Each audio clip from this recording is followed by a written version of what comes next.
පින්වතුන් පන්සිල් සමාදන් වීම සඳහා নমස්කාරය කියන්න.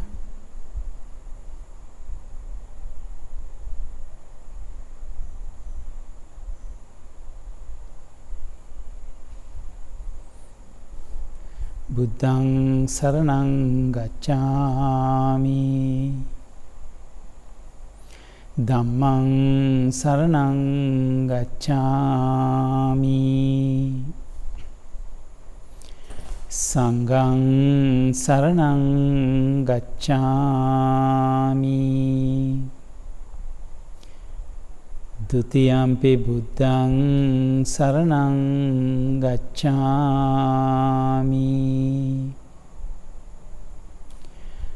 ဒုတိယံ පි ධම්මං සරණං ගච්ඡාමි. ဒုတိယံ පි සංඝං සරණං ගච්ඡාමි. တတိယံ පි බුද්ධං සරණං ගච්ඡාමි.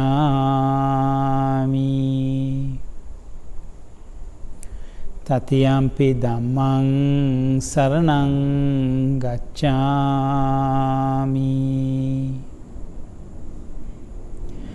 တတိယံ පි සංඝං සරණං ගච්ඡාමි. සරණාගමනං සම්පුන්නං පාණාතිපාතා වේරමණී සික්ඛාපදං සමාදියාමි. අදින්නාදානා වේරමණී සික්ඛාපදං සමාදියාමි.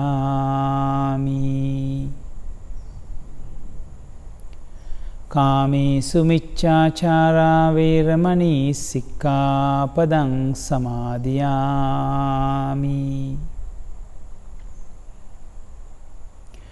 මුසාවාදා වේරමණී සික්ඛාපදං සමාදියාමි.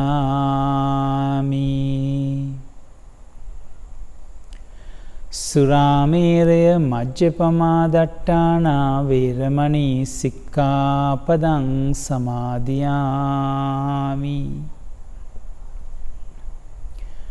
තිසරණේන සද්දින් පංචසීලං ධම්මං සාදුකං සුරක්ඛිතං කତ୍වා අප්පමාදේන සම්පාදේ තබ්බං.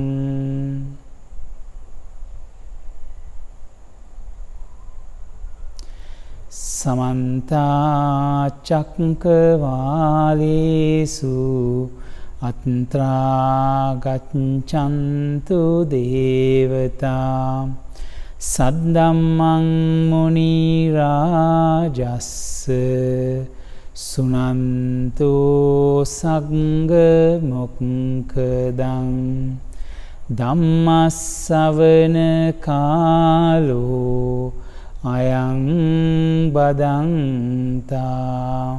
ධම්මස්සවන කාලෝ අයං බදන්තා.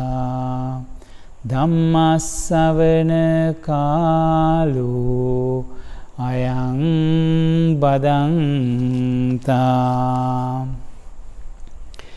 නමෝ තස්ස භගවතු අරහතු සම්මා සම්බුද්දස්ස. නමෝ තස්ස භගවතු අරහතු සම්මා සම්බුද්දස්ස.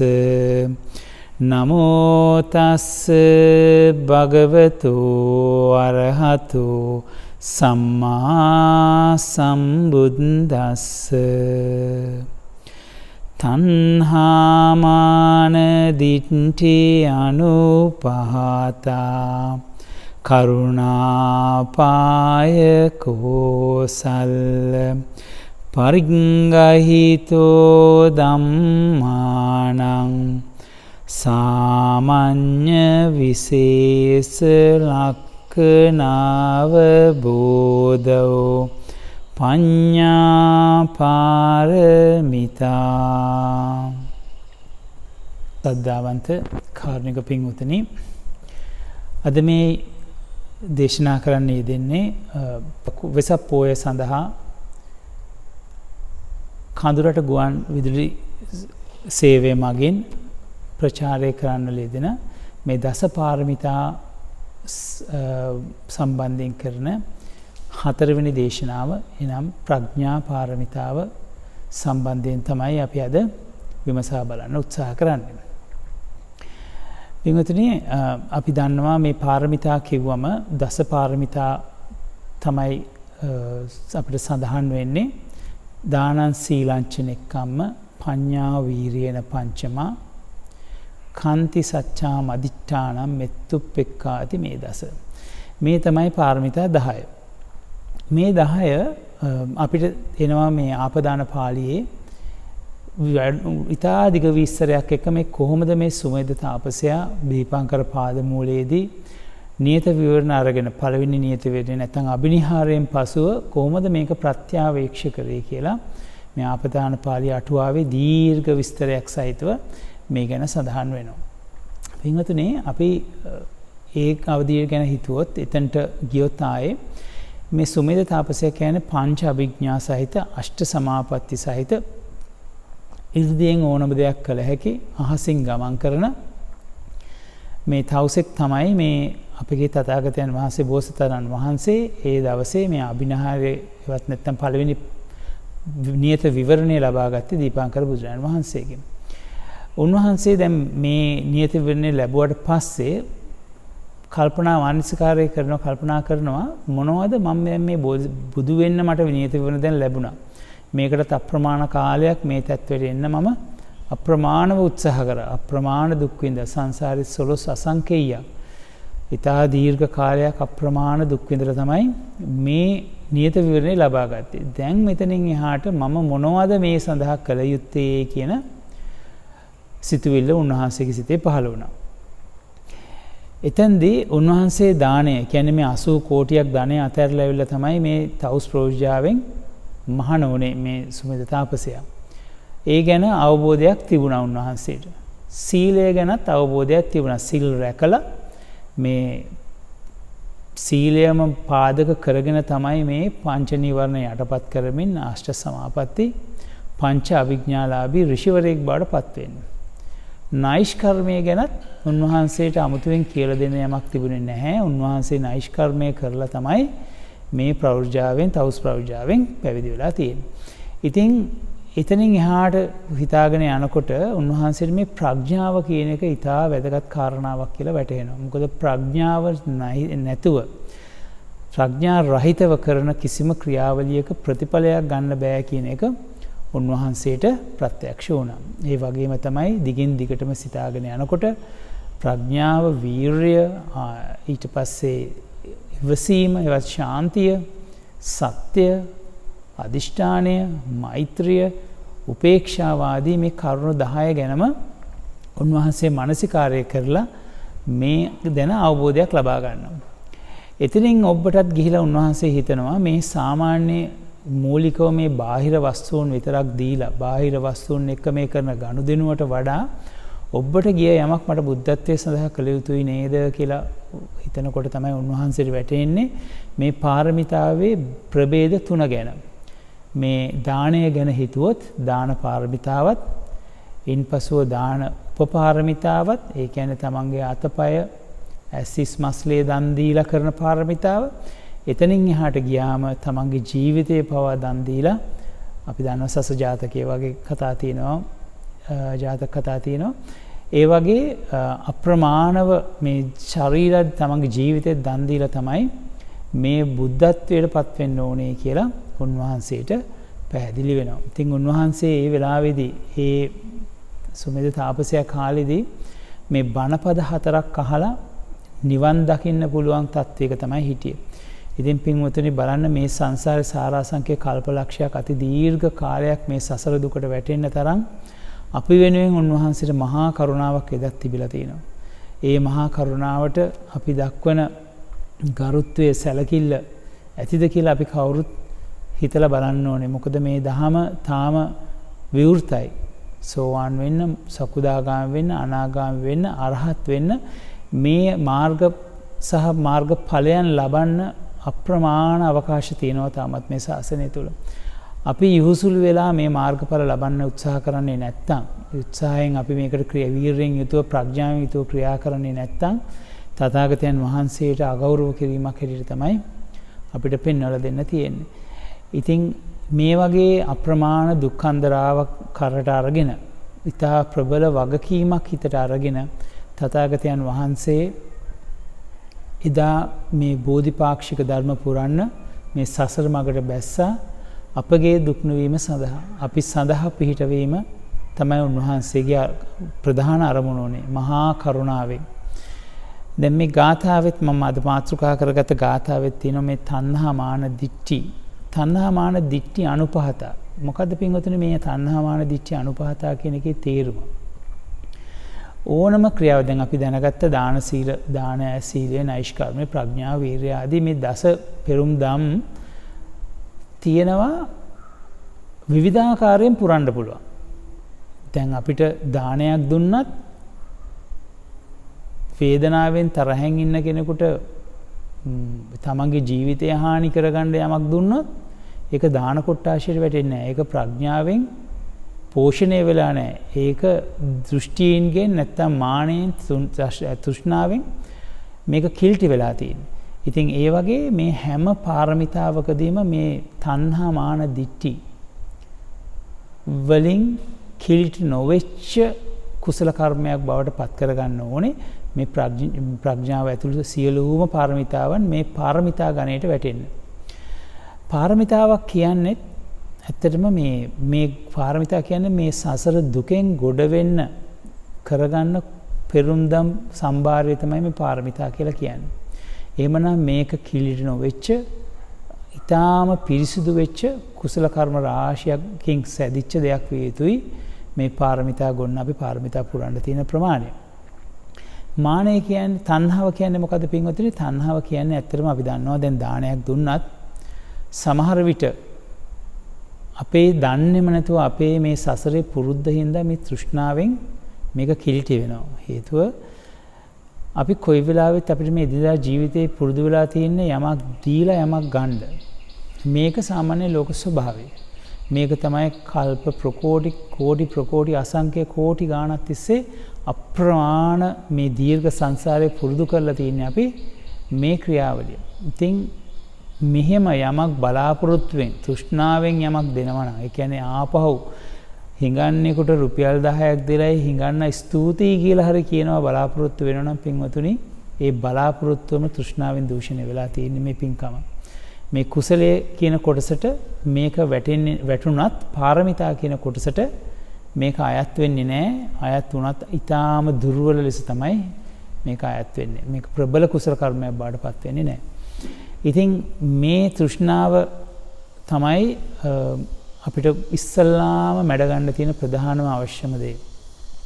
ඊට පස්සේ මානය. සමහර වෙලාවට දන් දෙනවා. අපි දන්නවා මේ සමහර වෙලාවට ප්‍රේම සමහර තැන්වල අපි අහලා තිනවා සමහර උපාසකම්මලා එහෙම ඇවිල්ලා කියන හාමුදුරනේ මට 15 නමක් ස්වාමින් වහන්සේලා ඕනේ දානෙ දෙන්න. ඉතින් සමහරට පන්සල් වල 15 නමක් හොයාගන්න නැහැ. ඉතින් මේ කාලේ බොහොම අඩුයිනේ ස්වාමින් වහන්සේලා. ඉතින්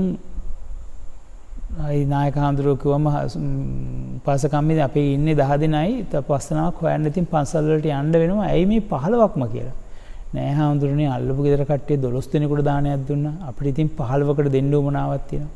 මොකද්ද මෙතන තියෙන්නේ? මේ මානෙන් නේද මේ සිත දූෂණය වෙලා තියෙන්නේ. මේ දානය පාරමිතා ගණයට වැටේද මේ සාංගික දානය?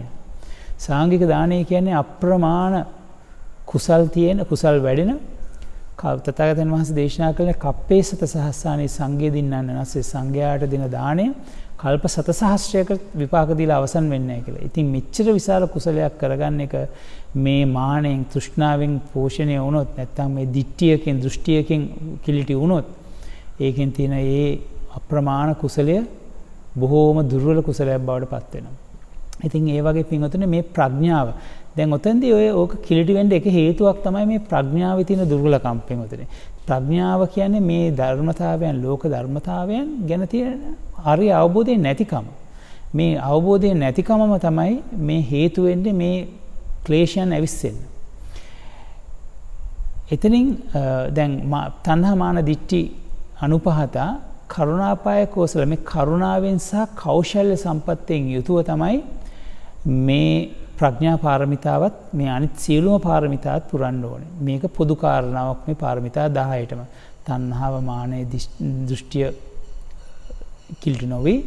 කරුණාවෙන් සහ කෞශල්‍යයෙන් යුතුව. කෞශල්‍ය කියන්නේ පින්වතුනි හැකියාව. මේ හැකියාවෙන් යුතුව දානයක් දුන්නත් සීලයක් රැක්කත් මේ කියන දේ හරියටම කරන්න හරියටම තමන්ගේ සිතින්ම කැප වෙලා තමන්ගේ උපරිම උත්සාහයෙන් ඒක තියෙන බලවත්ම විදිහට කරන්න කරන උත්සාහය තමයි මේ කෞශල්‍ය සම්පත්තියත් එක්ක අපිට උරුම වෙන දේ. ඉතින් මේක මහත්ඵල මහානිසංස කුසල බවට පාරමිතා බවට පත් වෙනවා මේ කෞශල්‍ය සම්පත්තියත් මේකට එකතු කරගත්තොත්.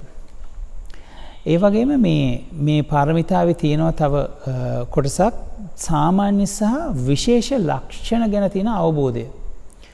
මොනවද පින්වතුනි මේ සාමාන්‍ය ලක්ෂණ කියන්නේ? මේ ප්‍රඥාව කියන්නේ ඇත්තටම මේ ලෝකේ තියෙනවා පින්වතුනි මේ ආලෝක 4ක් ගැන කතා වෙනවා සාමාන්‍ය සම්මුතිය. මේ සූර්ය ආලෝකය, චන්ද්‍ර ආලෝකය, අග්ගි ආලෝකය කියන්නේ මේ අග්ගෝ කියන්නේ මේ ගින්දරින් හටගන්න ආලෝකය සහ ප්‍රඥාලෝකය කියලා. පින්වතුනි මේ සූර්යයා කියන්නේ මේ අතරින් ප්‍රබලයි කියලා අපිට තේරුණාට මේ සූර්යයා කියන්නේ මේ ප්‍රදේශයක්ම ආලෝකමත් කරන මේ සෞරග්‍රහ මණ්ඩලයක්ම ආලෝකමත් කරන නැත්නම් මේ ලෝක ධාතුවක්ම ආලෝකමත් කරන රශ්මියක් තමයි මේ සූර්ය රශ්මිය නැත්නම් සූර්ය ආලෝකය කියන්නේ. ඊටත් වඩා ප්‍රබලයි කියනවා මේ ප්‍රඥාලෝකය. මොකද මේ එක් ලෝක ධාතුවක් මේ සූර්යක ආලෝකමත් කරාට ලෝක ධාතු 100,000 ගණක් ආලෝකමත් කරන්න පුළුවන් මේ ප්‍රඥාව දියුණු කරගත්ත 이르දිමතෙකුට. ඉතින් ඒ වගේ මේ ප්‍රඥාවේ උසස්ම තත්වයකට ලෞකික ප්‍රඥාවේ උසස්ම තත්වයක් තමයි මේ 이르දිමත් භාවය කියන්නේ. ඉතින් ඒ වගේ අප්‍රමාණ හැකියාවක් තියෙනවා මේ ප්‍රඥා ලෝකයට. ඉතින් මේ ප්‍රඥාව තුලින් අපි මේ ලෝක ධර්මතාවයන් දැක ගන්න තියෙන හැකියාව තමයි පින්වතුනි මේ සාමාන්‍ය කියලා කියන්නේ. සාමාන්‍ය කියන්නේ ප්‍රඥාව මේ එදිනෙදා ජීවිතය ගැන කරුණු ගැන තියෙන අවබෝධය. ඒකට ගැනෙනවා මේ අනිත්‍ය දුක්ඛ අනාත්ම කියන ත්‍රිලක්ෂණය ගැන තියෙන අවබෝධයක් වෙනවතුනේ. මොකද මේ අනිත්‍ය දුක්ඛ අනාත්ම කියන්නේ මේ ලෝකයෙන් මේ එදිනදා තියෙන දේවල් වලින් වෙනස් වෙච්ච දෙයක් නෙවෙයි අපිට. හැමදාම අපි මුහුණ දෙන නමුත් අපි ඒක තීරුම් ගන්න උත්සාහ නොකරන ඒ තුලින්ම අපිව මඩින අපිට දුක ගෙනත් දෙන අපිව පීඩනයට ලක් කරන අප්‍රමාණ විදියට කම්කටොළු වලට මැදිහත් කරන ධර්මතාවයක් තමයි මේ අනිත්‍ය දුක්ඛ අනාත්ම කියන මේ ත්‍රිලක්ෂණය. ප්‍රඥාවන්තයාගේ තියෙන එක ලක්ෂණයක් තමයි මේ ත්‍රිලක්ෂණය ගැන දල අවබෝධයක් තියෙනවා. මේ සාමාන්‍ය දැනුම සාමාන්‍ය දේ මේ බඩුවක් ගත්තොත් අලුතෙන් දෙයක් ගෙනාවොත් වාහනයක් ගෙදර ගෙනනකොට මගදී හැප්පෙන්න පුළුවන් කියන අවබෝධය තියෙනවා. මොකද මේකත් අනිත්‍යයි. අනිත්‍ය නිසා දුක හට ගන්නවා. මේ මාගේ කරගන්න බැරි ලක්ෂණයක් ගතියක් මේකේ තියෙනවා. කොච්චර අපේ කරගන්න හැදුවත් අපේ පාලනයෙන් තොරයි මේක. ඉතින් ඒ වගේ මේ අලුත් දෙයක් වුණත් ඕල්ලාක බින්දෙන්න පුළුවන්. මේ ශරීරය සමහරට පින්වතුන් අවුරුදු 50 60 70 සමහරට 80 85 90ටත් කිට්ටු වෙලා ඇති.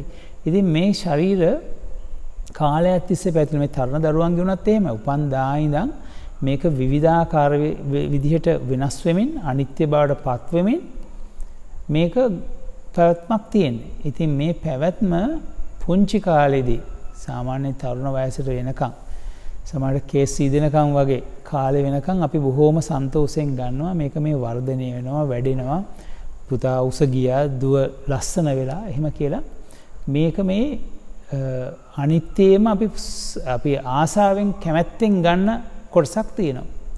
නමුත් මේ කැමැත්තත් එක්ක මේක පිටිපස්සේ දුකකුත් තියෙනවා. මොකද මේක නවත්තන්න බෑ. මේ තරුණ කාලේ තරුණ ජීවිතයේ දීර්ඝ කාලීනව අපිට තියාගන්න හැකියාවක් නෑ. අපි කොච්චර කැමති වුණත් පාට කරලා කොණ්ඩ තිබ්බට පාට කරලා පවුඩර් දාලා මූණ එහෙම හදාගත්තට ඉතින් ඒ වගේ ව්‍යායාම කරලා ඇඟවල් ලස්සනට තියාගත්තට මේක හැමදාම පවතින්නේ නෑ පින්වතුනි. මේක අපි කොච්චර උත්සාහ කරත් අපේ ග්‍රහණයෙන් ගිලිහෙමින් පවතින්නේ. ඒක තේරෙන්නේ නැතිකම තමයි මේ ප්‍රඥාව අඩු පුද්ගලයාගේ තියෙන ලක්ෂණය. දැන් ප්‍රඥාවන්තයා මේක තේරුම් ගන්නවා. මමත් මරණ කෙනෙක් කියලා, මමත් ලෙඩ වෙන කෙනෙක් කියලා, මමත් වයසට යන කෙනෙක් ජරාවට පත් වෙන කෙනෙක් කියලා එයාගේ හිතේ මනසේ කොනක තියෙනවා මොන දේ කරත්.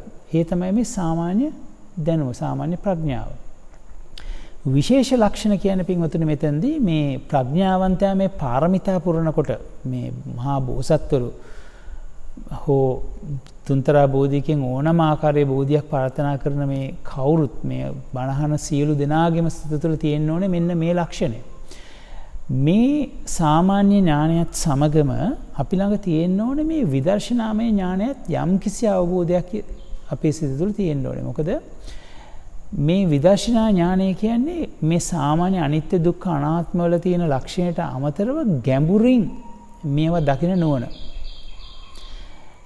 ගැඹුරින් දකින නුවණ කිව්වම පින්වතුනි දැන් මේ පින්වතුනි අප්‍රමාණව බණ අහලා ඇතිනේ. ඉතින් මේ විදර්ශනාවේදී මේ කය ගැන ගත්තම මේ සතර සතිපට්ඨානයේ වඩනකොට මේ කායानुපස්සනාවෙන් වඩනකොට මේ කය වෙනස් වෙන සුළුයි කියලා දැනගත්තට මේ කයේ තියෙන මේ අසුභභාවය මේකේ තියෙන මේ අප්‍රසන්න ගතිය මේ හැමෙන් වහලා තිබුණාට මේක ඇතුලේ තියෙන මේ කුණු ගොඩ මේ අසුචි කන්දරාව ගැන අවබෝධයක් සියුම් ලෙස අවබෝධයක් මේ පුද්ගලයාට වැටහෙන්න ඕනේ. එහෙම වැටහුණොත් තමයි පින්වතුනි මේකේ මේ දුක දැකලා මේ දාණය වුණත් හිතින් අතහැරලම දෙන්න පුළුවන් හැකියාව වෙන්නේ. මේ සීලය වුණත් මේ දුකෙන් මිදීම සඳහා දැඩිව අදිෂ්ඨාන කරගෙන වීරියෙන් ප්‍රඥාවෙන් යුතුව මේ සීලය වුණත් රකින්න පුළුවන් වෙන්නේ. නෛෂ්කර්මය කියන්නේ මේ තමන් විසින් සම්පාදනය කරත සියලු දේම තමාට ලැබිච්ච සියලු දේම අතහැරලා ගිහිල්ලා නිස්කලංක තැනකම මේ ධහම වඩ아가ගෙන ඉන්න පුළුවන්. සිතේ ශක්තිය එන්නේ වීරිය එන්නේ මේ ගැන අවබෝධයක් ආවම පින්වතුනි. මේ අවබෝධය තමයි මේ විශේෂ ලක්ෂණ ගැන තියෙන අපිට අවබෝධය. ඉතින් ඒ අවබෝධයත් එක්කම මේ පුද්ගලයා මේ ධහමේ වහා වේගෙන් ප්‍රඥාව තියෙන කෙනා ඉතා වේගෙන් මේ ධහම මේ පාරමිතා පුරලා තමන්ගේ අරමුණ කළා යනවා. බුදුවරුන් සම්බන්ධයෙන් පැහැදිලි කරොත් වෙනවතුනේ මේ බුදුවරු ඉන්නවා ඊට ඉස්සෙල්ලා තුන්තරා බෝධිය ගැන මම පැහැදිලි කරන්නම්. මේ තුන්තරා බෝධිය කියන්නේ පින්වතුනේ මහා බෝධිය කියලා තියෙනවා. මහා බෝධිය කියන්නේ මේ සර්වඥතා ඥානය ලබා ගැනීම සඳහා සම්මා සම්බුද්ධත්වයේ සඳහා පැමිණෙන්න කැමති පින්වතුන් විසින් පූර්ණ බෝධි සම්භාරය. ඒකට තමයි අර සුමේතාපසයා දැක්කා වගේ මේ 30 ආකාරයේ මේ දස පාරමිතා පිරීමේ අවශ්‍යතාවය ඒකට තියෙනවා. ඒකට අවම වශයෙන් සාර අසංඛ්‍ය කල්පලක්ෂයක් පිරුම් පිරාගෙන ආයුතුයි මේ ප්‍රඥාවන්ත ප්‍රඥා අධික බුදු කෙනෙක් වෙලා මේ බෝධි බුදු කෙනෙක් වීම සඳහා මේ යම්කිසි පුද්ගලයෙක් ඒ සඳහා කටයුතු කරනවා නම් ඉතින් ඒ බෝධිසත්වයාගේ කාලය අවම වශයෙන් සාරාංශක කල්පලක්ෂයක් විය යුතුයි. එතනින් එහාට ගියාම ප්‍රච්ඡේක බුද්ධ මේ පසේ බුදුවරු ගැන අප අහලා තියෙනවා. පසේ බුදුවරු කියන්නේ උන්වහන්සේලා ඒ බෝධිසත්වරු පසේ බුද්ධත්වයේ සඳහා පෙරම් පුරන බෝධිසත්වරුන් අවම වශයෙන් දෙයාසංකේයකුත් කල්ප ලක්ෂයක් පෙරම් පිරිය යුතුයි. ඒකට අවශ්‍ය මේ පාරමිතා සහ උපපාරමිතා දෙක විතරයි. පරමත්ත පාරමිතා පිරීම අවශ්‍ය වෙන්නේ නැහැ. මේ අපේ ශ්‍රාවක බෝධියෙන් දැන් බොහෝ දෙනා උත්සාහ කරන්නේ මේ ශ්‍රාවක බෝධියනේ කවුරුත් මේ උත්සාහ කරන්නේ මේ ජීවිතය තුළම සෝවාන් වීම සඳහානේ. ඉතින් අඩුම ගානේ සෝවාන්වත් වෙන්න පුළුවන් නම් කියන අදහසින්නේ මේ බණහන්නේ. ඉතින් ඒ පින්වතෙක් අවම වශයෙන් මේ දස පාරමිතා සම්පූර්ණ කරලා තියෙන්න ඕනේ. තමන්ගේ මේ කැමැත්ත තමන්ගේ මේ අවශ්‍යතාවය ඉෂ්ට කර ගැනීම සඳහා. මේ ආකාරයෙන් පුරනකොට මේ පිරුම්දම් පුරනකොට මේ බුදුවරුන් ගැන විශේෂයෙන්ම මේ පාරමිතා බුදුවරුන්ට විශේෂ වෙන හින්දා බෝධිසත්වරුන්ට මහා බෝධිසත්වයන්ට විශේෂ වෙන නිසා ඒ ගැන පොඩ්ඩක් තව විස්තර කරලා දෙන්නම් පින්වතුන්ට.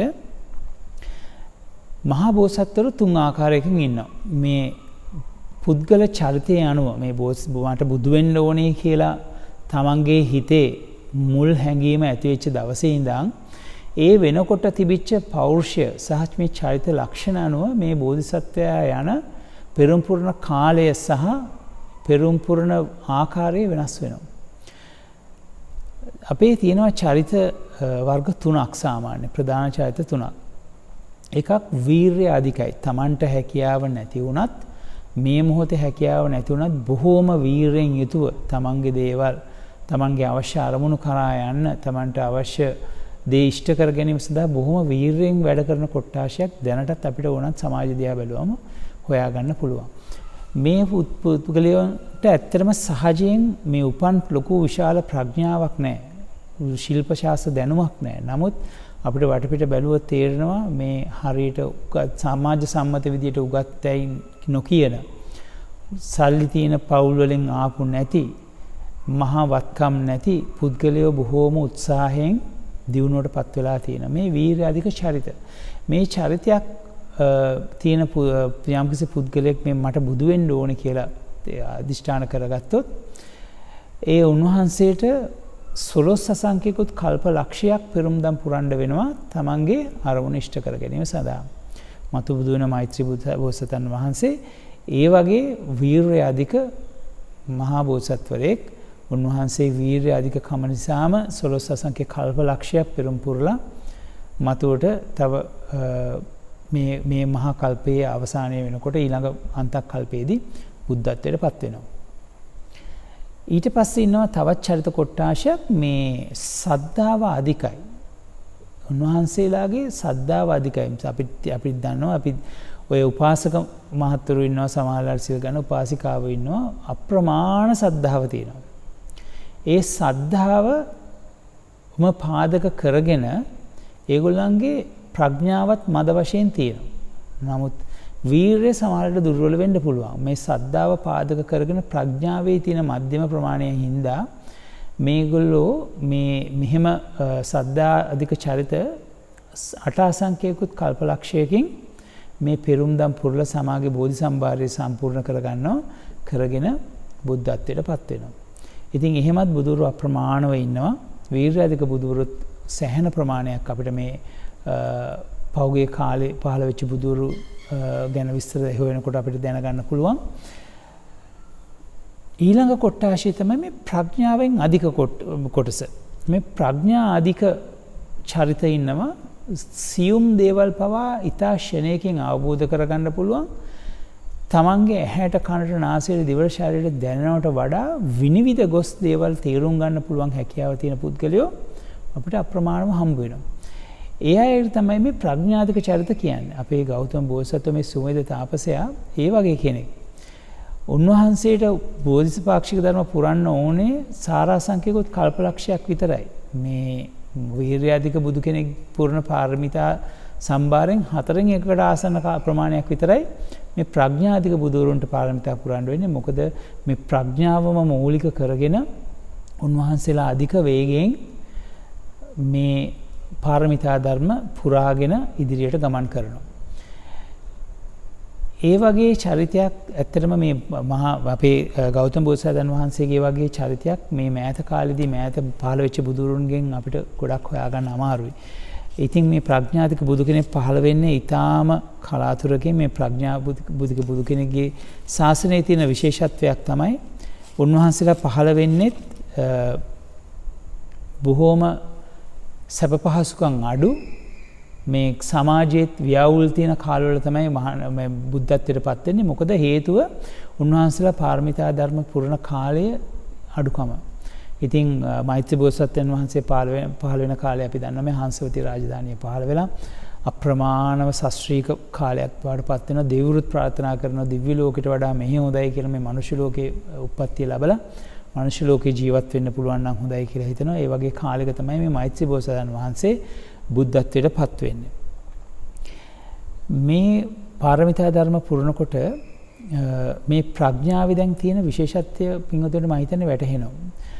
මේ ප්‍රඥාව කියන මේ පාරමිතා ධර්මතාවය තියෙන විශේෂත්වයක් තමයි මේ වීර්යයේ ප්‍රඥාවේ දෙකේම මේ විශේෂත්වය තියෙනවා. මේකට විශේෂම ප්‍රඥාව කියන එකට දැන් දාණය නම් අපි දන්නවා දාන වස්තුවක් දෙනකොට මොනවද කියලා මේක බෙදලා කොටස් කරලා කියන්න පුළුවන්. නමුත් මේ ප්‍රඥාව කියන එක මේ අනිත් පාරමිතා 9ටම අප්‍රමාණ බලයක් සපයන අප්‍රමාණ උදව්වක් කරන පාරමිතාවක් බවට තමයි විස්තර වෙන්නේ. හේතුව මේ ප්‍රඥාව නැතුව කරන කිසිම මේ පූර්ණ පාරමිතාවක් ඇත්තටම මේ කරන කුසල කර්මය පාරමිතා ගණයට වැටෙන්නේ නැහැ. වැටුණත් වැටෙන්නේ ඊටාම දුර්වලව මේ ශක්තියෙන් අඩු ශක්තියෙන් හීන වෙච්ච කුසල කර්මයක් හැටියට තමයි මේකට එකතු වෙන්නේ. මේ අපේ පාරමිතා මේ කුසල් ගොඩට එකතු වෙන්නේ ඊටා දුර්වල කුසලයක් හැටියට. හේතුව තමයි මේ ප්‍රඥාවෙන් කරන්නේ නැතුව මේ ප්‍රඥාව මෙහෙवला කරන්නේ නැතුව දෙන දානෙත් වැඩක් වෙන්නේ නැහැ. මොකද මාන දිට්ටි තණ්හා මාන දිට්ඨි වලින් මේක දූෂණය වෙනවා. හේතුව ප්‍රඥාව තමන් ප්‍රඥාවයි යෝනිසි මානසිකාරයයි මෙහෙ සිහියයි මෙහෙවල නැති හින්දා. මේ ප්‍රඥා පාරමිතාවේ තියෙන තව විශේෂ කාරණාවක් තමයි ප්‍රඥාව කියන එක අපි දන්නවා මේ නුවණ කියන එක ප්‍රඥාව කියන එක මිනිස්සු මේ සමාජයේ සම්මුතියේ විවිධාකාරයෙන් අර්ථ විනිරූපණය කරනවා. මේ අපි කියනවා සමහර වෙලාවට අපි හිතනවා මොකක් හරි කෛරාටික කමක් කරලා කපටි වැඩක් කරලා නැත්නම් තව කෙනෙක් රවට්ටලා කරන දෙයක් වුණත් මේ ප්‍රඥා ගොන්නට වැටෙනවා කියලා සමහර වෙලාවට මෙයා බුද්ධිමතෙක් මෙයා කපටියෙක් එහෙම කියලාත් කියනවනේ. මේ පාරමිතා ගොන්නට වැටෙනවා කියලා වැරදි අදහසක් මේ සමාජයේ තියෙනවා පින්වතුනි. නමුත් කිසිම හේතුවක් නිසා මේ ප්‍රඥා ගොන්නට අකුසල කර්මයන්ට මූලික වෙන කිසිම දෙයක් ගැනෙන්නේ නැහැ. අපි දන්නවා අර කුණ්ඩලකේසීගේ කතාව එහෙම අපි අහලා තියෙනවා. කුණ්ඩලකේසී මේ සොරාව රවට්ටගෙන ගිහිල්ලා කන්දෙන් පල්ලෙහාට තල්ලු කරනවා. ඒක දැකපු බලන් හිටිය දෙවි කෙනෙක් මේ පු탁ජන දෙවි කෙනෙක් මේක මේ හරියට පසසනවා. මේක ඇත්තටම මේ පු탁ජන දෙවියාගේ තියෙන මානසිකත්වයේ අනුව කරපු දෙයක්. නමුත් තථාගත දේශනාවේ තථාගතයන් වහන්සේගේ මේ බුද්ධ දේශනාවේ තියෙන කරුණාකාරණා බැලුවම ඒක ප්‍රඥා ගණයට වැටෙන්නේ නැහැ. එයා ප්‍රඥාව නැතිකම හින්දා තමයි මේ අකුසල කර්මයක් ප්‍රාණඝාතයක් කරගත්තේ. ඉතින් මේ අකුසල කර්ම වලට යම්කිසි දෙයක් වැටෙනවා නම් ඒක ප්‍රඥාවට ගෝචර වෙන්නේ නැහැ කියන එක කවුරුත් හොඳටම මතක තියාගන්න ඕනේ. මොකද මේ ප්‍රඥාව කියන චෛතසික වලින් බැලුවමත් අපි දන්නවා මේ අභිධර්මයේ උගන්වනවා මේ චෛතසික 52 ගැන ප්‍රඥාව කියන එක සෝබන චෛතසිකයන් වලටම අයිති චෛතසිකයක් පමණයි. ඒක අකුසල පක්ෂයට කොහෙත්ම වැටෙන්නේ අකුසල චෛතසික 14න් එකකට නෙවෙයි වැටෙන්නේ මේ සෝබන චෛතසික 25න් එකකට තමයි මේ ප්‍රඥාව කියන එක ප්‍රඥා චෛතසික කියන එක වැටෙන්නේ. ඒ කියන්නේ එතනින්ම අපිට හොඳටම පැහැදිලි වෙනවා මේ ප්‍රඥාව කියන එක විශේෂයෙන්ම මේ කුසල පක්ෂයටම යොමු වෙච්ච බුද්ධියක් නැත්තම් තමාගේ තියෙන නුවණ මෙහෙවීමක් තමයි මේ ප්‍රඥාව කියන එකට ගෙනෙන්නේ කියන එක. මේ ප්‍රඥාවේ ප්‍රභේදවලට ගත්තොත් පින්වතුනි මේ ප්‍රඥාව කියන එක ප්‍රධාන වශයෙන් කොටස් දෙකක් ගැනෙනවා. මේ ලෞකික සහ ලෝකෝත්තර කියන එක. මේ ලෞකික ප්‍රඥාව කිව්වම අපි දන්නවා මේ කුසල් කිරීමට තියෙන තමන්ගේ කැමැත්ත නැත්නම් ආද්‍යාශය තමයි මේ ලෞකික ප්‍රඥාවට වැටෙන්නේ. ඉතින් මේ ලෞකික ප්‍රඥාවෙන් ක්‍රියාත්මක වෙන පුද්ගලයා යම්කිසි විදිහකින් තමන්ගේ පාරමිතා පුරා ගන්න උත්සාහ කරන යම් පින්වතෙක් සිටිනම් ඒ පින්වතා මේ ලෞකික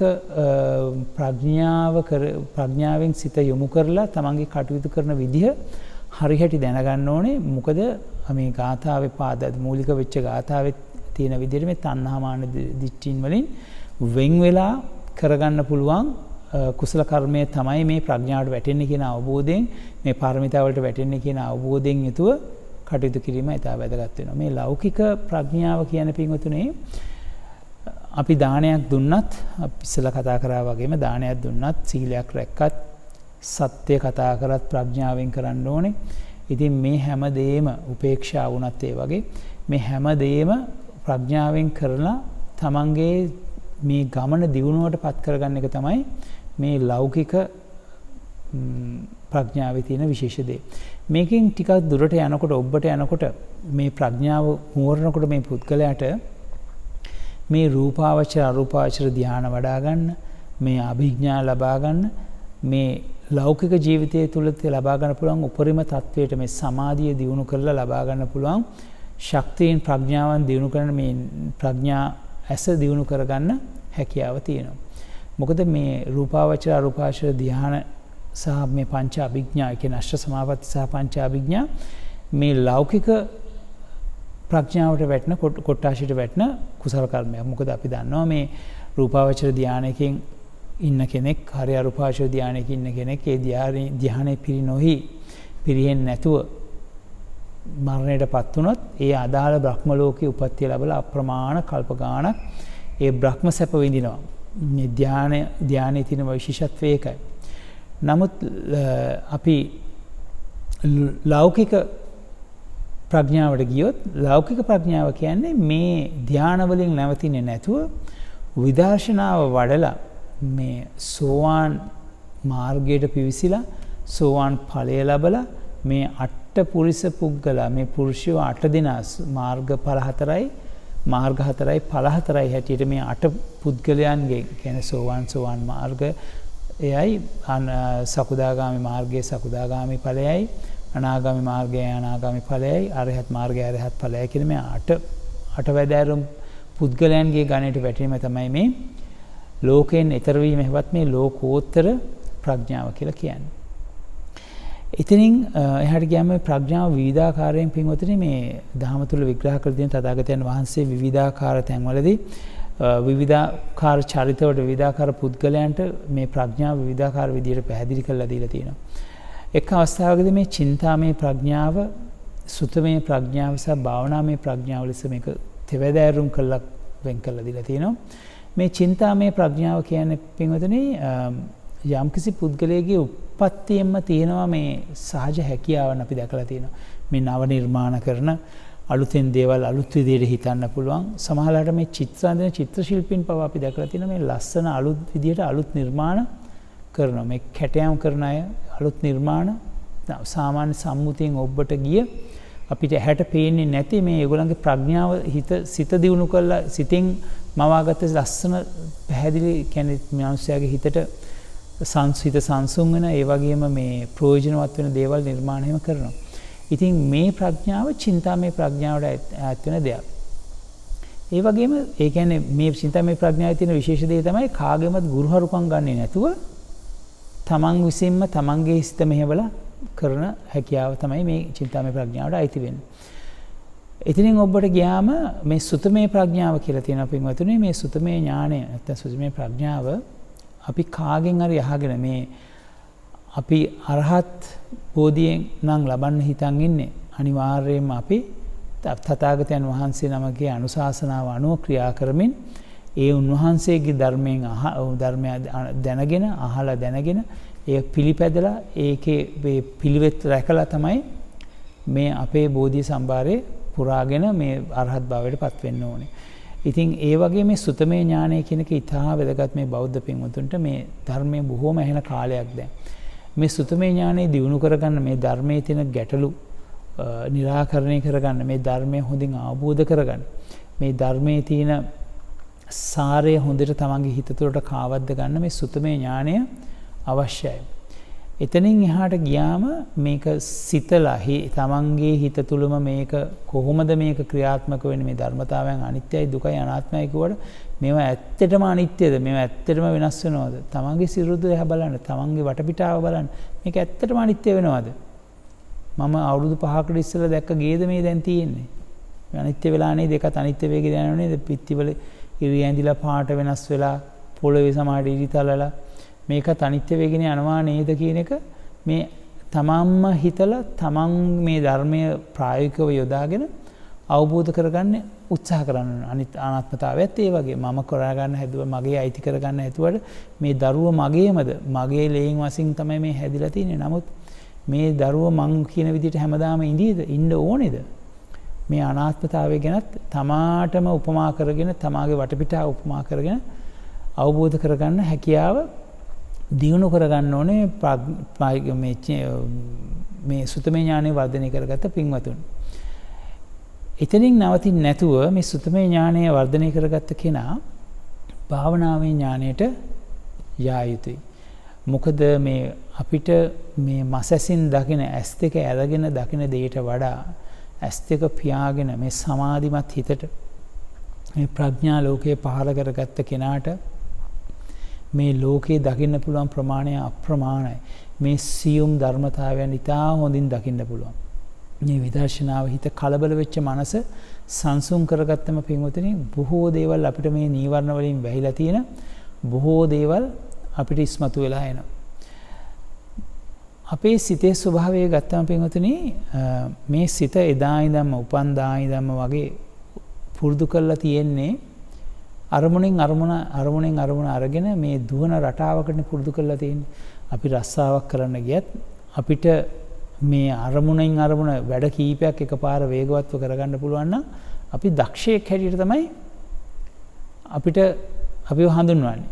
නමුත් පින්වතුනි මේ භාවනාවට ආවම භාවනාව සම්පූර්ණයෙන් ඊට විරුද්ධයි. මොකද මේ දක්ෂතාවයේ හින්දා මේ අපි සම්මුතිය කියන දක්ෂතාවයේ හින්දා අපි ඉස්මතු වෙන්නේ මේ නීවරණ ධර්මයන්. නීවරණ ධර්මයන් ඉස්මතු වෙච්ච හින්දා මේ සිතේ තියෙන ප්‍රභාෂවර ගතිය වැහිලා ඒකෙන් තියෙන මේ ලබා ගන්න පුළුවන් ප්‍රයෝජනෙ ලබා ගන්න බැරි තත්වයට අපිවපත් වෙනවා. ඉතින් මේ නීවරණ ධර්මයන් යටපත් කරගෙන මේ සිතේ තියෙන සමාහිත බව සමාධිය උස්මතු කරගන්න කෙනාට මේ ඇස කන නාසය දිව ශරීරයෙන් මේ ලෝකේ ස්පර්ශ කරලා බලන්න පුළුවන් තරමට වඩා අප්‍රමාණ ඉතින් ඔබට ගිය දිව්‍ය ලෝක බ්‍රහ්ම ලෝක මේ අප්‍රමාණ විශ්වයේ පවා දැක ගැනීමේ හැකියාවක් ශක්තියක් මේ මනසට තියෙනවා. ඉතින් මේ භාවනාමය කොටසෙන් භාවනාමය ප්‍රඥාවෙන් එතනින් නවතින්නේ නැතුව මේ විදර්ශනාව මේ ධාතු මනසිකාරය සහ මේ ධාතුන්ගේ ක්‍රියාකාරීත්වය හොඳට අවබෝධ කරගෙන ඒ ධාතුන්ගේ ක්‍රියාකාරීත්වය තමන්ගේ ජීවිතයට එකතු කරගෙන මේ විදර්ශනාව වඩලා තමගේ මාර්ගඵලයන් ලබා ගන්න එක තමයි මේ බෞද්ධ පින්වතුන් හැටියට අපේ අභිප්‍රාය වෙන්න ඕනේ. මේ තවත් විදිහක් තියෙනවා මේ ප්‍රඥාව තථාගතයන් වහන්සේ වෙන් කරලා පෙන්වලා දුන්න. මේ කරුණු වැඩි අපිට ධර්මදේශනාවල ඇහෙන්නේ නැති හින්දා මම මේ කරුණු ටිකක් විස්තර කරලා දෙන්න උත්සාහ කරන්නේ. කෞශල්‍ය කියන්නේ ඇත්තටම මේ ප්‍රඥාවත් එක්කටම යෙදෙන තවත් වචනයක් කිව්වට වැරදි නෑ. කෞශල්‍ය කියන්නේ තමන්ගේ නුවණ මෙහෙवला කරන ක්‍රියාවක නැත්නම් ක්‍රියාවලිය නැත්නම් හැකියාව කියන එක. තථාගතයන් වහන්සේ තව තැනක දේශනා කළා තියෙනවා මේ කෞශල්‍ය කියන්නේ මේ ප්‍රඥාව තුන් ආකාරයකින්. අය කෞශල්‍ය, අපාය කෞශල්‍ය, ඒ වගේම උපාය කෞශල්‍ය කියලා.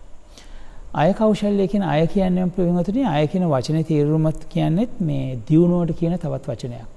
මේ දියුණු වෙන්න පුද්ගලයෝ කොහොමද මේ තමාගේ ගුණධම් වර්ධනය කරගෙන කොහොමද දියුණුව කරහා යන්නේ කියන එක මේ අය කෞශල්‍යයේදී විස්තර වෙනවා. ඒ වගේම දියුණුවට අවශ්‍ය ධර්මතාවයන් මොනවද? ඒකට හානි වෙන්න පුළුවන් මේ අවදානම මොකක්ද කියන එක මේකෙදි තථාගතයන් වහන්සේ දේශනා කළා තියෙනවා. දැන් නවීන විද්‍යාව අනුව නවීන තාක්ෂණය අනුව නවීන මේ කළමනාකරණය අනුව අපි මේ කතා කරනවානේ මේ රිස්ක් ඇනලිසිස් එහෙම ගැන මේ අවදානම ගැන විශ්ලේෂණය කරනවානේ. මේවා තථාගතයන් වහන්සේ මේ අවුරුදු 2500කට ඉස්සෙල්ලා අපිට හොඳට පැහැදිලිව මේ ධර්මයේ විස්තර කරලා දීලා තියෙනවා. ඒවා අලුතෙන් අලුත් වචනත් එක්ක අලුත් විදියට ආවට මේවා අපිට උරුම අපේ ළඟ තිබිච්ච ඥාණය අපි ප්‍රයෝජන නොගත්ත. මේ අය කෞශල්‍යයේදී මේ තමන්ගේ ව්‍යාපාරයක් කරනවා නම් තමන්ගේ නැත්තම් භාවනාවක් කරනවා නම් තමන් සීලයක් රකින්නවා නම් මේකට තියෙන බාධාවල් මොනවද කියලා හඳුනා ගැනීමත් මේක යා යුතු හරි මාර්ගය මොකක්ද කියලා හඳුනා ගැනීමත් තමයි මේ අය කෞශල්‍යයෙන් විස්තර වෙන්නේ. ඒ වගේම මේ අපාය කෞශල්‍ය කියන්නේ මේ අපායට යන එක නවත්තන්නේ කොහොමද කියලා තමන් අවබෝධ කරගන්න එක. මේ සමාජයේ දැන් අපි වටපිට බැලුවොත් පින්වතුනේ මේ ගුණධම් ඉතා වේගයෙන් පිරිහෙන කාලයක්නේ දැන් මේ තියෙන්නේ. දැන් මේ කොරෝනා වසංගතයත් එක්කම කුඩා දරුවෝන් අතරට මේ තාක්ෂණිකම වෙලම් ගිහිල්ලා ඒ වගේම ගෙවල් වල ඉඳලා මේ සාමාන්‍ය ජන ජීවිතයෙන් වෙනස් වෙලා මේ ජීවන රටාවක් ගත කරන හින්දා මේ මිනිස්යාගේ සිත යම්කිසි විදියකට කැළඹිලා තියෙන කාලයක්. ඉතින් මේ කැළඹිලා තියෙන කාලෙදී මේ අපායට නොයා බේරෙන්නේ කොහොමද කියන එක තමන් අවබෝධ කරගන්න එක ඉතා වටිනවා. මේ අපායගාමී දේවල් කරගන්න නැතුව කොහොමද ජීවත් වෙන්නේ කියන එක වටිනවා. මේ සමාජයේ දැන් මේ කාලේ කොච්චරනම් මේ ගුණධම් පිරීලාද කිව්වොත් පින්වතුන් මේ අහන්න ඇති මේ ළඟදී දවසක මේ ප්‍රාණඝාතයෙන් වළකින්න කිව්වා කියලා ස්වාමින් වහන්සේ නමක් මේ මාළු අල්ලන්න එපා කිව්වා කියලා කට්ටියක් ඇවිත් උන්වහන්සේව ඝාතනය කරපු කතාවක්. ඉතින් ඒ තරමටම මේ සමාජයේ මේ ගුණධම් පිරිහිලා තියෙන්නේ. අපායෙන් මිදෙන්නේ කොහොමද කියලා මේ පුද්ගලයන්ට කිසිම අවබෝධයක් නැතුව තමයි මේ ක්‍රියාකාරකම් කරන්නේ. දැන් මේ කරපු පුද්ගලයෝ අපායෙන් ගැලවෙයිද? නිරේණ යන එක නවතීද? නෑ. මේ ප්‍රඥාව තියෙනවා නම් මේ පුද්ගලයන්ට මේ අපායෙන් ගැලවෙන්නේ කොහොමද කියන එක අවබෝධ කරගෙන ජීවත් වෙන්න හැකියාව හදා ගැනීම තමයි මේ ප්‍රඥාව මේ අපාය කෞශල්‍යයෙන් විස්තර කරන්නේ. ඒ වගේම උපාය කෞශල්‍ය කියන්නේ පින්වතුනි මේ යම්කිසි ආබාධයකට ලක් වුණා නැත්නම් හදිස්සි තත්ත්වයකටපත් වුණාම කොහොමද අපි ඒකෙන් ගැලවෙන්නේ කියන උපාය මාර්ගයේ උපායශීලී ක්‍රමවේදයක් කොහොමද අනුගමනය කරන්න කියලා මේ තථාගතයන් වහන්සේ මේකේ විස්තරතුව දේශනා කළා තියෙනවා. මේ උපාය කියන්නේ තමන්ට යම්කිසි කරදරයක් වෙච්ච වෙලාවකට, තමන්ට යම්කිසි ආබාධයක් වෙච්ච වෙලාවට, නැත්නම් තමන්ගේ යම්කිසි ගැටලුවක් ඇති වෙච්ච වෙලාවකට කොහොමද මේකෙන් අපි නිදහස් වෙන්නේ කියන එක තමයි මේ උපාය කෞශල්‍යයෙන් විස්තර කරන්නේ. කාලයත් සීමිත නිසා පින්වතුනි අපි බලමු මේ ප්‍රඥාවට ප්‍රතිපක්ෂ ධර්ම මොනවද කියලා. තථාගතයන් වහන්සේ දේශනා කළා තියෙනවා මේ ප්‍රඥාවට ප්‍රතිපක්ෂ ධර්ම හැටියට ක්‍රියාත්මක වෙන්නේ පංච නීවරණ කියලා. කාමච්ඡන්දේ, ව්‍යාපාදේ, තීන මිද්ද, උද්ධච්ච කුක්කුච්ච විචිකිච්ඡා. මේ පංච නීවරණ වලින් වැසෙන්නේ මොකද්ද අපේ මේ ප්‍රඥා ඇස. භාවනාවේදී අපි කතා කරා වගේ මේ ඉස්මතු කරගන්න උත්සාහ කරන මේ ප්‍රඥාව තමයි අපේ මේ ඇසනේ ප්‍රඥා ඇස තමයි මේ වැහෙන්නේ. ඉතින් පින්වතුනි මේ ප්‍රාංච නීවරණ යටපත් කරගන්න මේ ප්‍රඥා ඇස පහද ගන්න අපි කවුරුත් හොඳටම උත්සාහ කරන්න ඕනේ. ඒක තමයි අපේ ජීවිතයේ අත්‍යවශ්‍යම කාරණාව කියලා අපි හිතන්න ඕනේ. මේ අපේ ජීවිතය තුළ එදිනෙදා කටයුතු කරද්දී කොහොමද මේ ප්‍රඥාව තමන්ගේ ජීවිතයට ඈඳගන්නේ කියන එක අපි කවුරුත් හොඳ හැටිම හිතලා තමන් උත්සාහයෙන් කරන්න ඕන දෙයක්. පින්වතුනි දැන් අපි තව විනාඩි කිහිපයක් අරගෙන කතා කරලා බලමු කොහොමද අපි මේ ප්‍රඥාව එදිනෙදා ජීවිතයේදී මේ පාරමිතාවක් කරගන්න අපි කොහොමද මේක යොදවගන්නේ කියන එක. ඒක ඉතා වැදගත්. මොකද මේ ප්‍රඥාවත් එක්කම තව ගැළපීලා යනවා තව පාරමිතාවක් වීරය කියන පාරමිතාව. මේ ප්‍රඥාවන්තයාට වීරයත් එකතු වුණාම අප්‍රමාණ සාර්ථකත්වයක් ජීවිතයට එකතු වෙනවා. මේ ප්‍රඥාවන්ත පුද්ගලයා ප්‍රඥා පාරමිතාව පුරන්න කැමති පුද්ගලයා තමන්ට එන කම්කටොළු තමන්ට එන බාධක නුවණින් විමසලා ඒවා ජයගන්නේ කොහොමද කියලා හරියට අවබෝධයකින් ඉඳලා මේ ජීවිතය කොහොමද ඉස්සරහට ගෙනියන්නේ කියන එක අත්‍යවශ්‍යයි. මේ ප්‍රඥාවයි මේ ධර්ම දැනුමයි හරියට පින්වතුනි අපේ ගෙදර තියෙන ප්‍රථමාධාර පෙට්ටිය වගේ. මොකද මේ ප්‍රඥාව කියන එක අපි වර්ධනය කරගෙන තිබ්බට ප්‍රඥාවෙන් ජීවිතය ගත කරගෙන ගියාට අර මේ උපාය කෞශල්‍ය ගැන අපි කතා කරා වගේ මේ ආපදාවකදී තමයි මේකේ ප්‍රබලම මේ පිහිට තියෙන්නේ. මේ ධර්මයේ දැනගන්න එකේ ධර්මයේ ගැන තියෙන අවබෝධය මේ නුවණ මෙහෙवला වැඩ කිරීමේ හැකියාව තියෙන්නේ ආපදාවක් වෙච්ච වෙලාවට. මොකද තුවාලයක් වෙච්ච වෙලාවට තමයි ප්‍රථමාධාර පෙට්ටිය හොයාගෙන යන්නේ. ඉතින් ඒ වගේ පින්වතුනි මේ ඒ වගේ වෙලාවට Tamanට කාගෙන් හරි තාඩන පීඩන ඇති වෙනකොට කවුරුන් හරි යම් කිසි ගැහැටක් ඇති වෙනකොට නැත්නම් Tamanට අටලෝ දහමෙන් යම් කිසි පාඩුවක් වෙනකොට කීර්ති ප්‍රශංසා තියෙනවනේ අපි දන්නවා අටලෝ දහමෙන් යම් කිසි පුට්ටස්ස ලෝක ධම්මේ චිත්තං යසන කම්පති මේ අටලෝ දහමෙන් කම්පා නොවීම මංගල කාරණයක් හැටියට තථාගතයන් වහන්සේ දේශනා කළා තියෙනවා. මේ අලාභ අයස ඒ වගේ දේවල් අප්‍රසාදයේ මෙහෙම ඇති වෙනකොට අපිට යම්කිසි විදියකින් කම්කටොළු සමාජයෙන් එනකොට නැත්නම් ගේ ඇතුළෙම තමන්ගේ දරුවෝ නැත්නම් බිරිඳ ස්වාමි පුරුෂයාගෙන් කම්කටොළු එනකොට ගැහැට එනකොට මේ ප්‍රඥාවෙන් හිතලා මේ දේ අවබෝධ කරගෙන මම මෙතන පාපයක් කරගන්න මේ අපායෙන් ගැලවෙන උපාය මාර්ගය මම මෙතෙන්දී යොදවනවා කියලා හිතලා නිශ්ශබ්දව ඉවසීමෙන් යුතුව වීරයෙන් යුතුව ඒ කරදරෙන් ඒ ආපදාවෙන් ගොඩට එන්න උත්සාහ කරන පුද්ගලයාට තමයි මේ පාරමිතා වැඩෙන්නේ පින්වතුනි. ඉතින් අපි කවුරුත් හොඳට හිතට ගන්න ඕනේ අපේ මේ ජීවිතයේ දිනදා ජීවිතය ගත කරනකොට කොහොමද මේ ප්‍රඥා පාරමිතාව ක්‍රියාත්මක වෙන්නේ කියලා. කොයි වෙලාවෙත් තීරණයක් ගන්න ඉස්සෙල්ලා ශනික තීරණ ගන්න ඉස්සෙල්ලා තප්පරයක් දෙකක් නැවතිලා මේ මම කරන්න යන්නේ හරි දේද කියලා හිතන්න උත්සුක වෙන්න. තමන් මේ කරන දේ ධර්මානුකූල තමන්ට සිතක් සිද්ධ වේද අනුන්ට සිතක් සිද්ධ වේද කියන එක නැවතත් හිතලා ක්‍රියාමාර්ගයට බහින්න කරන දේට ප්‍රතිචාර දක්වන්න. ඒක තමයි තමන්ගේ ජීවිතයේ මේ කම්කටොළු වලින් අනාගතයේ මේ තමන් බලාපොරොත්තු වෙන නිවන් මාර්ගය සාක්ෂාත් කරගන්න තියෙන එකම ක්‍රමය ඒ ක්‍රමයේ විතරයි පින්වතුනි. මොකද මේ හදිස්සියේ තමන්ගේ සිතට ඇති වෙන ආවේග වලට ප්‍රතිචාර දැක්වීමෙන් අප්‍රමාණ දුක්ඛම් කොටළු ගොඩාක් මේ සසර ගමනට එකතු කරගන්නවා. බුද්ධෝත්පාද කාල අතහැරෙන්න පුළුවන්. සත්පුරුෂයෝ අතහැරෙන්න පුළුවන්. ඉතින් ඒ හින්දා හොඳට කල්පනාවෙන් තමාගේ ජීවිතය ගත කරගන්න මේ පින්වතුන් මේ වෙසක් සතියේදී අදිෂ්ඨාන කරගන්න.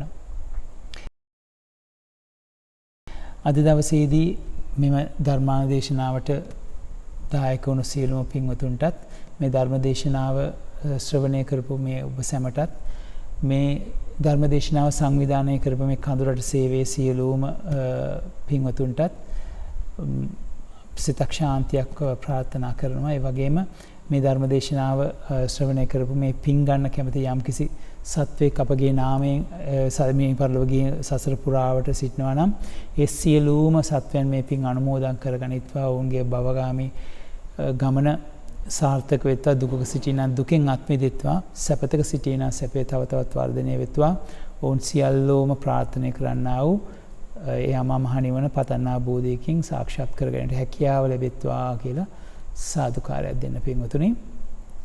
ඒ වගේම ශාසනය ආරක්ෂා කරන්නවුත් ලෝකය ආරක්ෂා කරන්නවුත් ලක්දිවතේ ශාසනයත් ආරක්ෂා කරන සක්‍ර දෙවියන් වහන්සේ ඇතුළුද අපගේ ඉෂ්ට දේවතාවුන් වහන්සේලා සම්මා දෘෂ්ටික පින් කැමති සියලුම දෙවියන් වහන්සේලාද මේ පින් අනුමෝදන් කරගනිත්වා. ඔවුන්ගේ දිව්‍ය ආශීර්වාද දිව්‍ය ආයුෂ වර්ධනය වෙත්වා. පතන්නා බෝධියකින් ඒ සියල්ලෝමත් නිර්වාණය ළඟා කරගනිත්වා කියලා සාදුකාරයක් දෙන්න. ඒ වගේම අනන්ත සක්වලයන් සිටින්නා වූ අප්‍රමාණ පින් කැමති සත්වෝ මේ පින් අනුමෝදන් කරගනිත්වා. ඔවුන්ගේ සියලුම යහපත් බලාපොරොත්තු ඉෂ්ට සිද්ධ වෙත්වා. පතන්නා බෝධියකින් වහවහ නිර්වාණය ළඟා කරගනිත්වා කියලා සාදුකාරයක් දෙන්න. ඒ වගේම මේ කුසල කර්මයට යම්කිසි ආකාරයකින් වචනයකින් හෝ දායක වෙච්ච යහපතයි කියලා සිතක් පහළ වෙච්ච යම්කිසි කෙනෙක් සත්වයක් සිටිනා මේ සියලුම සත්වයන්ට සියලුම මිනිස්යන්ට මේට උදව් කරපු සියලුම දෙනාට මේ භවය ඉක්මනින් ඉවර කර ගැනීමට මේ නිර්වාණය වහවහ ළඟා කර ගැනීමට මේ පින හේතු වාසනා වේවා. මේ ලෝකයේ අප්‍රමාණව සත්වයෝ දැන් මේ මිනිස්යෝ මේ කොරෝනා වසංගතයෙන් දුක් පීඩා විඳිනවා. ඒ සියලු දෙනාගේම සිත්වලට සිතක් ශාන්තියක් අත්වෙත්වා. මේ මරණයන් සිදුවීමෙන් තමන්ගේ ඥාතීන් සහෝදරයන් ඒ වගේම මේ හිතවතුන්ගේ මරණයන් නිසා ශෝකයට පත්වී සිටින සියලුම මිනිස්යන්ගේ සිත් යම් කිසි විදියකින් සැනසීමකට පත්වෙත්වා. ඔවුන් සියල්ලෝගේම භව ගමන සාර්ථක වෙත්වා කියලා සාදුකාරයක් දීලා පින් අනුමෝදන් කරන්න. ආකාසට්ටා ච බුම්මට්ටා දේවානාගා මහිද්దికා පුඤ්ඤන්තං අනුමෝදිත්වා චිරන් රක්칸තු ශාසනං චිරන් රක්칸තු දේශනං චිරන් රක්칸තු මං පරන්ති.